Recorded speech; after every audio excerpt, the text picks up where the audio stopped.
Le château de Montpérou se dresse au sommet d'une petite colline de la commune de Grury, en Saône-et-Loire, à 38 km au sud-ouest d'Autun.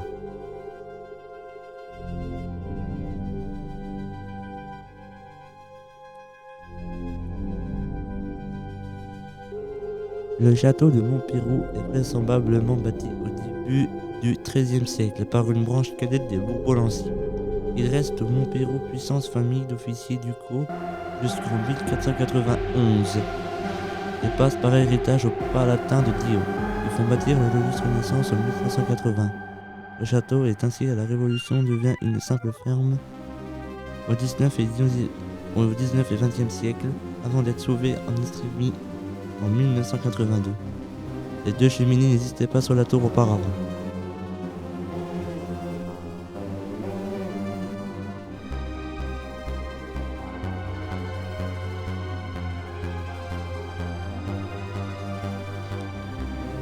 À la fin du XVIe siècle, une vaste entreprise de la restructuration est réalisée par les seigneurs de Montpérou.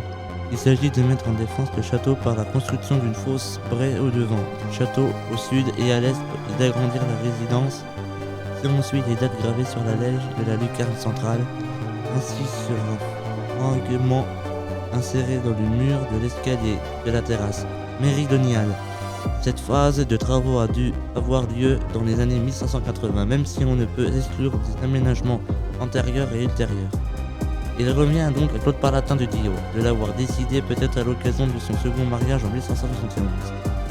La restauration du XVIe siècle, projet et réalisation, les descriptions et des réaménagements successifs du château au fil des siècles, ainsi que la présence de nombreux réemplois dans les bâtiments actuels ne permettent pas de restituer dans son intégralité le projet de Claude Palatin de Dio. S'agissait-il de reconstruire dans son entier le château en réutilisant seulement l'enveloppe et distance, ou plus simplement de construire ou d'agrandir en le mettant au goût du jour un corps de logis et de le relier autant que faire se pouvait avec des bâtiments antérieurs.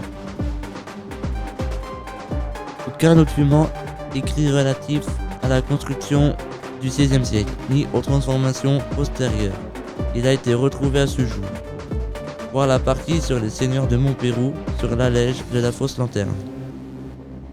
Sont sculptées des armoiries de Claude Palatin de Dio et celle de sa veuve qui se tenterait à prouver que l'on doit l'achèvement de la demeure par la contribution d'Hervé Moulbouc, XVIe siècle.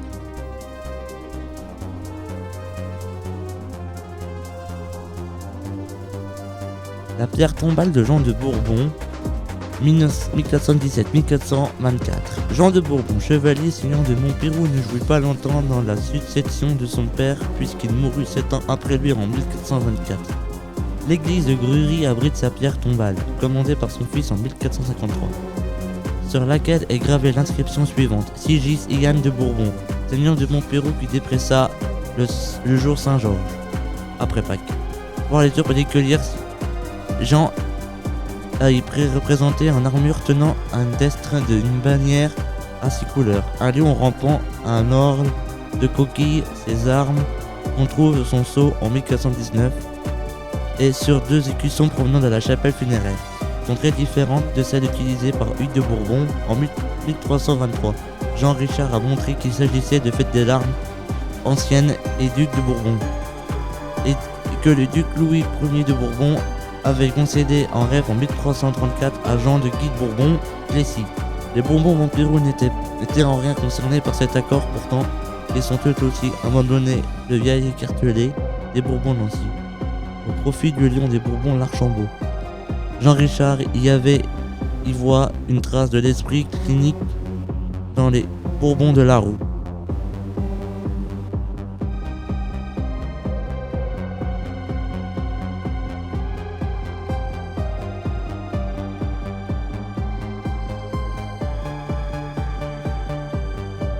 La tombe de Jean de Bourbon, qui se dresse depuis 1879 dans l'entrée de l'église de Grury, a été élevée par Philippe, fils de Jean, environ 30 ans après le décès de ce dernier mort en 1424.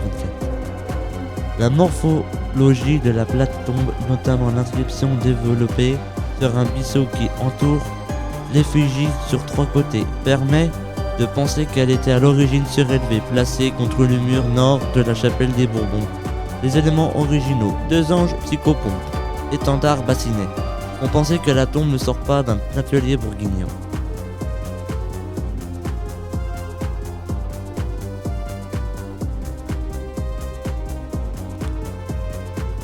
Grury se situe entre Guignon et Bourbon-Lancy. Le château est visible depuis le parc éolien de la Chapelle.